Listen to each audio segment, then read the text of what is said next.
Hi there folks, this is Phil from ExPatAviator, and this is the first in a series of VFR tutorials to get you flying on VATSIM. We'll be going over a few essential things you need to know and then flying a first circuit to look at some of the radio telephony that's involved. So the first golden rules: do not connect on a runway ever. If you connect on a runway, you essentially just pop up in front of the approaching aircraft, perhaps somebody taking off. It looks really unprofessional and it drives everybody crazy. Don't pause when you're airborne. If you do, you tend to just float in mid-air. It looks weird for the other pilots and it causes the controller all sorts of problems because people who were following you are now all bunched up with you. And never use instant replay because everybody will see you doing that. Make sure you disconnect before you use replay or slew. Make sure you turn off crash detection, because if somebody else spawns in the same position as you or accidentally taxis through you, then it will cause your aircraft to crash. And make sure you turn off pause on task switch, because if you go off looking at charts, many people don't realise that they're actually sat on the downwind leg, paused in midair. So who do you talk to?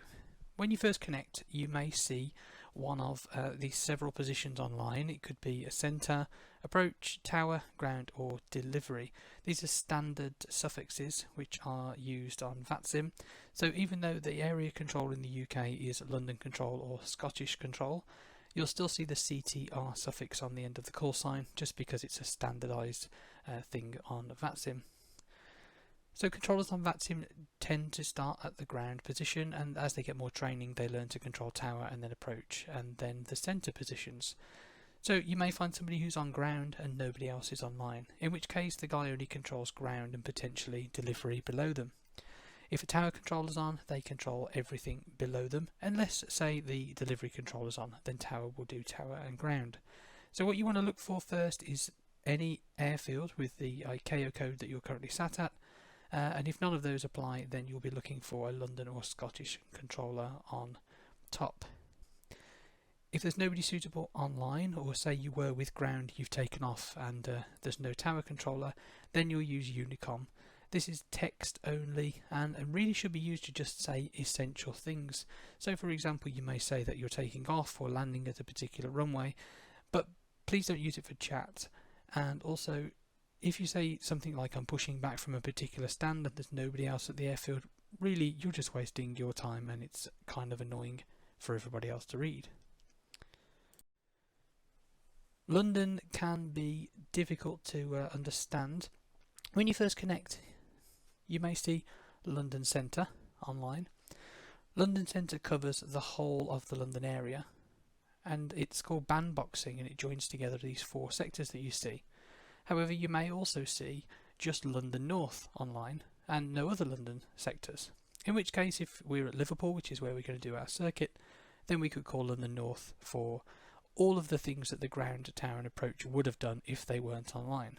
However, if we're at Liverpool and London West are online, then they don't cover us, and it's not correct to call them, so it would probably be Unicom. The only other combination that can happen that you'll see regularly is London South and Central will combine into South Central, 132.6. But again, if they're online and you're at Liverpool, then there's nobody to talk to. It's a similar split with Scottish, and you can find the information on the VATSIM UK website. So some top tips. Anticipate. You should anticipate what the controller is going to say. Now, this comes with experience. However, if you've got a good idea about what they're going to say, it's not such a surprise when they do say. So, for example, a departure clearance for a circuit will always follow the same format. So, with experience, you get to be ready for what they're going to say. You get to make a shorthand note and then read it back entirely. Etiquette.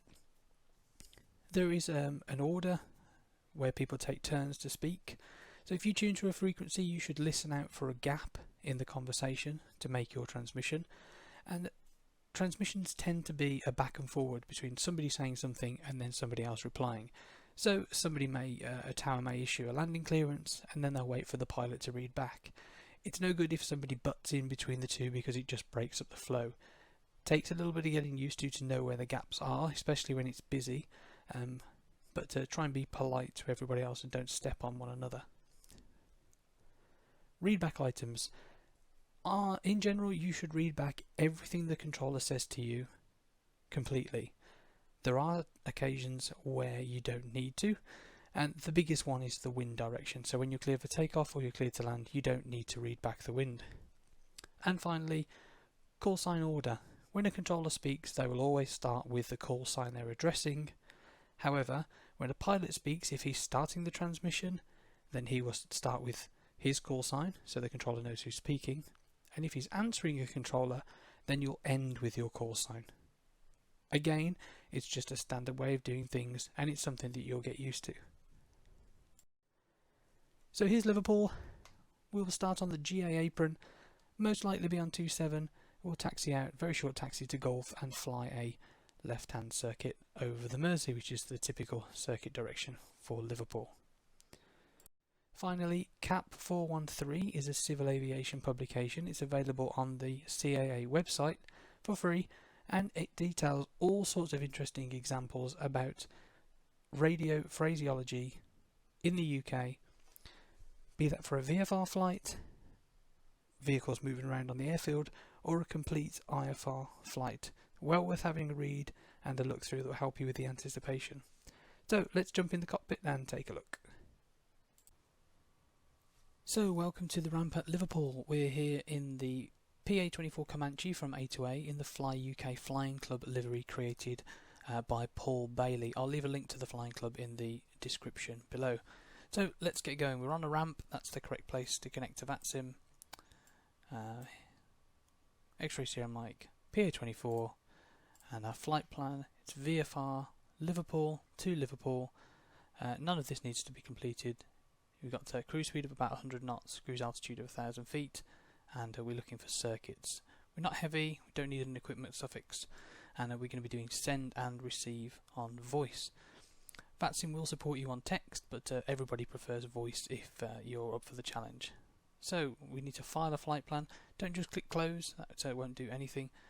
File flight plan, and you're looking for flight plan filed here. We can see we've got Tower online, and they're putting up an ATIS, so Tower will be covering ground top down.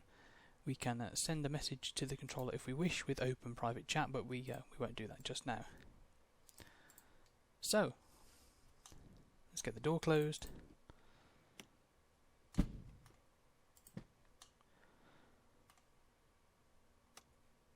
Master switch on. This has flown today, so I'm just going to push the mixture in. I'm going to do a very abridged checklist. See, I left the mags on from before. Tut tut. And let's just get going.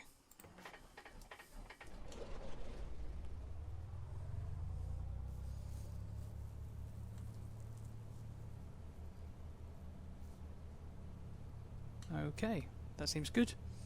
Well, let's stick the fuel pump on now, just so I don't have to think about it later. Avionics and autopilot can go on too.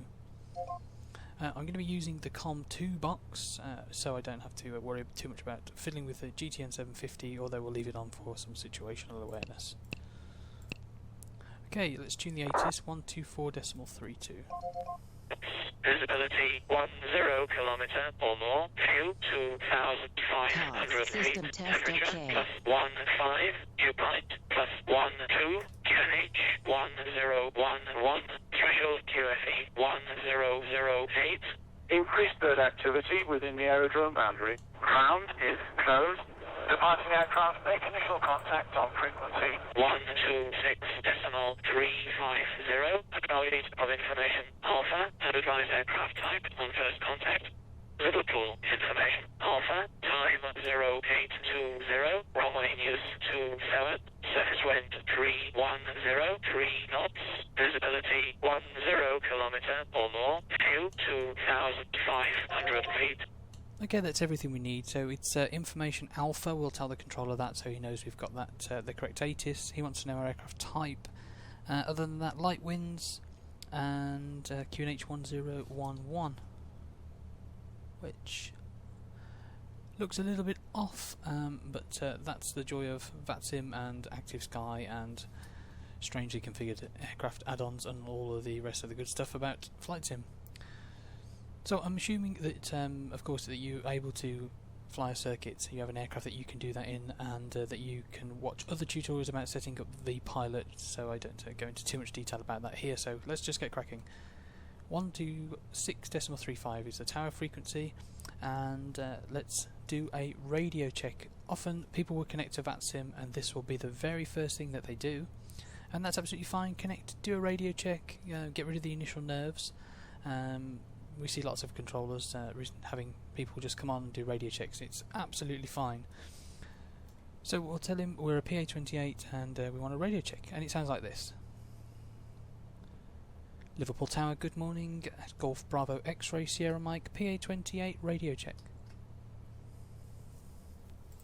Golf Bravo X-Ray Sierra Mike, Liverpool Tower, good morning. Readability 5.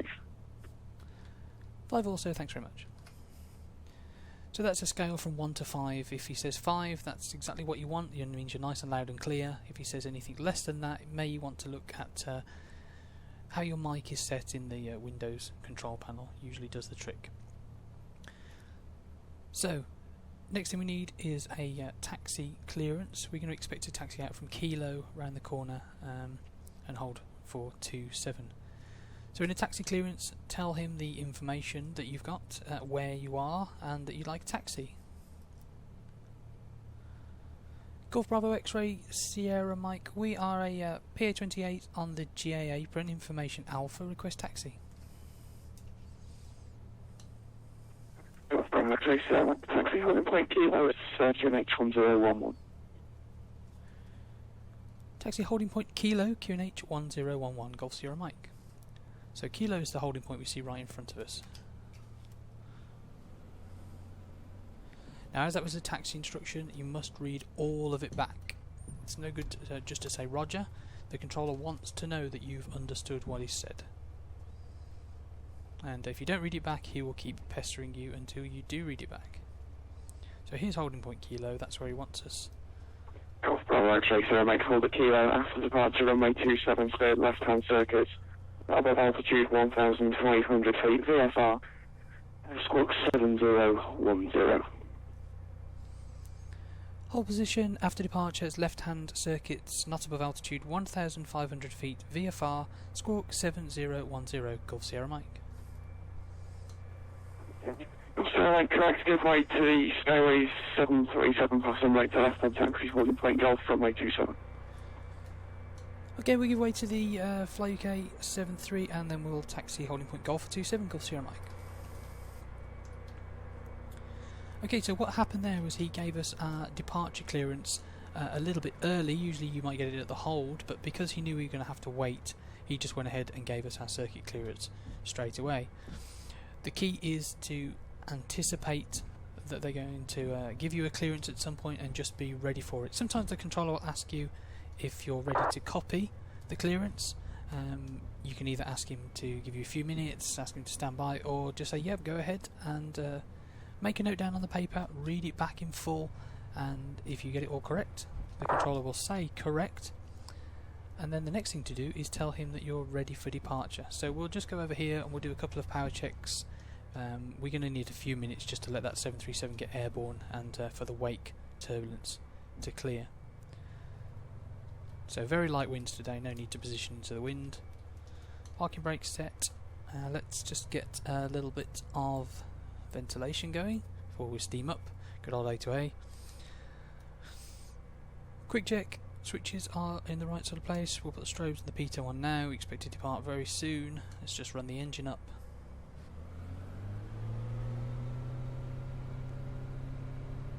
Okay, that looks good. Check the mags. A little bit of rough running. I'm not quite sure why it always does this in the A2A Comanche. Customer right behind the departing 737, line up runway 27 behind. Behind the departing 737, a line up and wait behind, Golf Sierra Mike.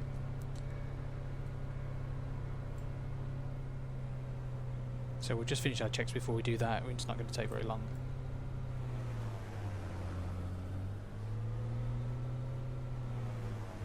Yep, that seems good. That's fully in, and everything else is good. So, stick the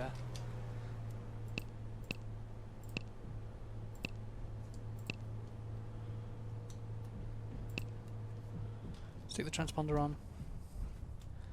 So we didn't even have to call ready for departure there. The controller was on the ball, and he told us to line up behind the 737. There he goes. Now, when we get our takeoff clearance, all I have to read back is the just that I'm clear for takeoff. There's no need to read back the wind. And then the next call we'll make to the controller is when we're downwind. We'll tell him that we're downwind to land. The other thing you could do, of course, is say you're downwind for a touch and go. Lots of pilots forget to do that on VATSIM, and they just proceed all the way around the circuit without speaking to the controller. But the start of the downwind leg is the time to say that you're downwind, and if you want a touch and go or just to land. If you don't do that, the controller will ask you for your intentions, and that's really what he wants to know. Do you want a landing or do you want a touch and go?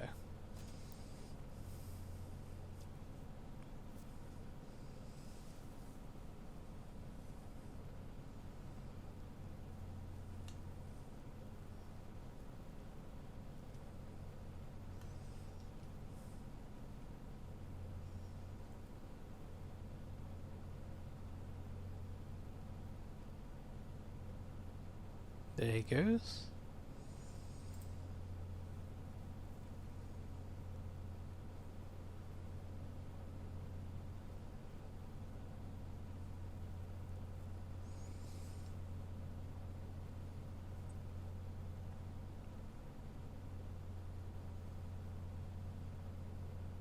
Golf Sierra Mike, wind 312 degrees, 3 knots, runway 27, clear for takeoff. Clear for takeoff, 27 Golf Sierra Mike. Okay, here we go.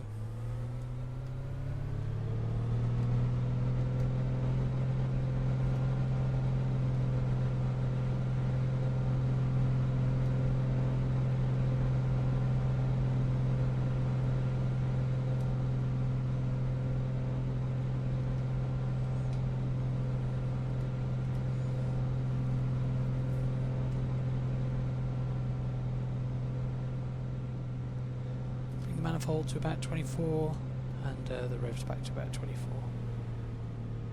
and that'll do just fine. So let's get some autopilot in. Help me to talk. These little autopilots, I've used one in the real world and they're absolutely horrible bits of kit, but they do just about do the job.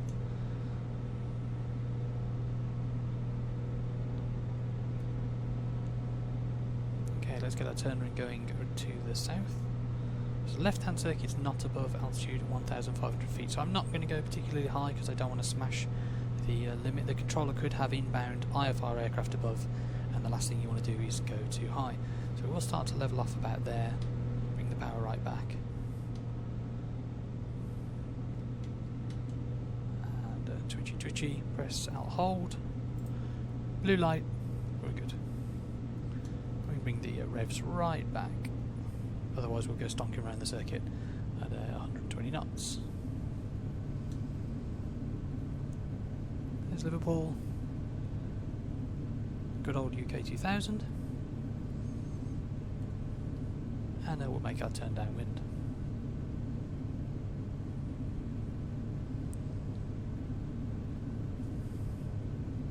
So let's get our quick landing checklist. Brakes, our undercarriage is still down, we didn't put it up.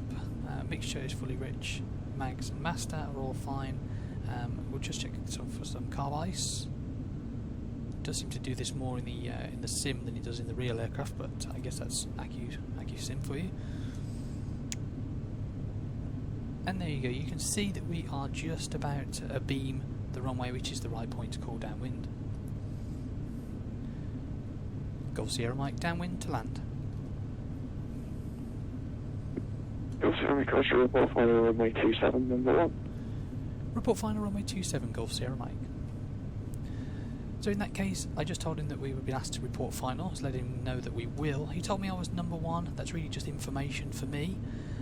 If he'd have said we were number 2 to say another PA28 on final, then I would have read that back as well, just to let him know that we've understood that we're not the first person to land. Okay, the hatches and harnesses haven't changed, and landing light we didn't switch off, so that looks all good. So there's a few things he could have said on the downwind leg. He could have said at the end of the downwind leg, take up a right-hand orbit just to hold us. He could have said report ready for left base, which means when we would like to turn left base, we need to tell him we're ready for left base, and he will either ask us to continue, report final, or he may ask us to hold.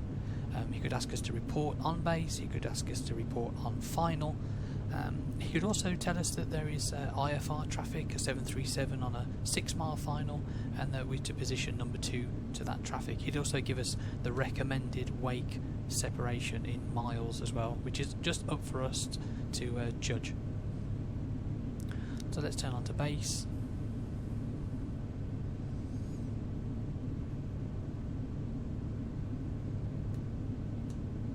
And we can start setting up for the approach. Let's start slowing down first of all. I'm going to knock the autopilot out at this point.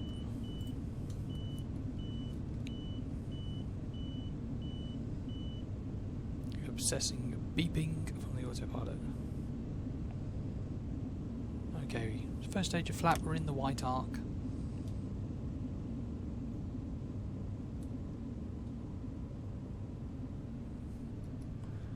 Get too low.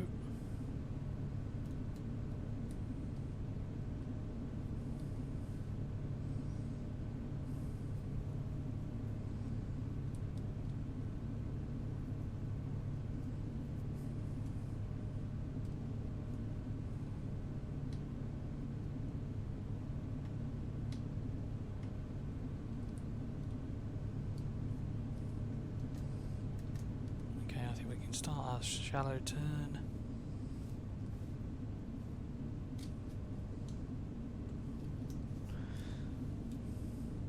A little bit too soon, but we don't mind cutting the corner off, save ourselves a few seconds.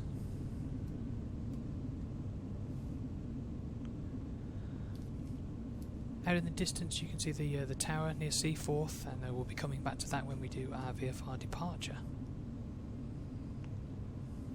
So I'd say that's about final, we're almost there. Golf Sierra Mike final to land. Golf Sierra Mike runway 27 to 1.310 degrees, 3 knots. Good land 27 Golf Sierra Mike.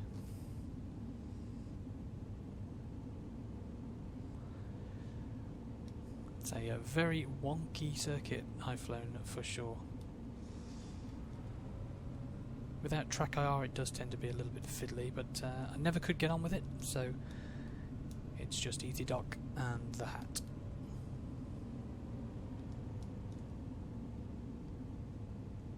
So very slight crosswind from the north, shouldn't cause too much of a problem.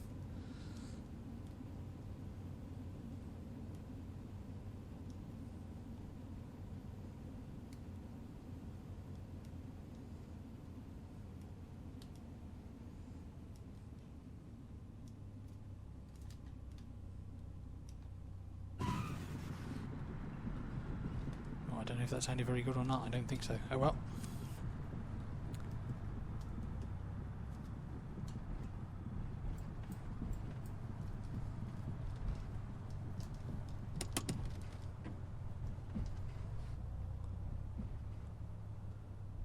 No need to taxi all the way down, we'll just vacate here.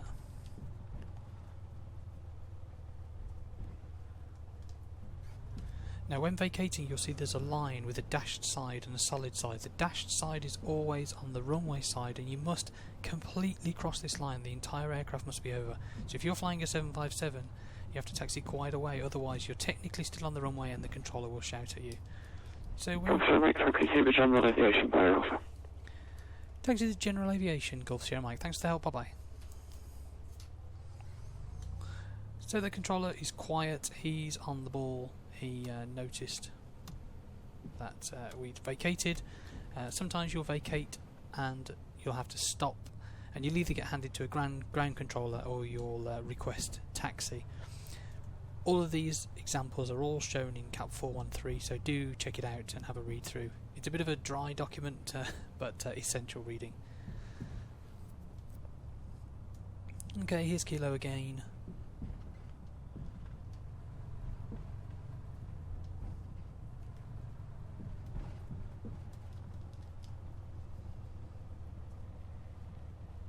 Colin McRae.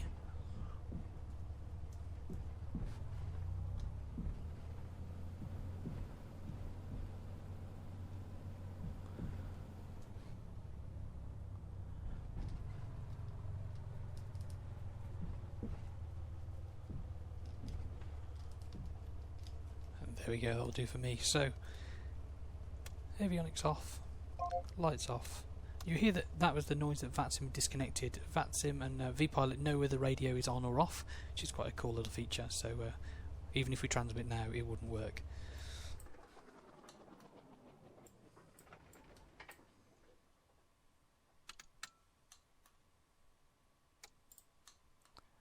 And I forget that in the real world every time I fly a Piper. So there we go, folks. That's my short tutorial for flying a circuit on VATSIM. Next time we'll be taking a look at a VFR departure. Any comments or suggestions, please stick them in the video description below. And thanks for watching.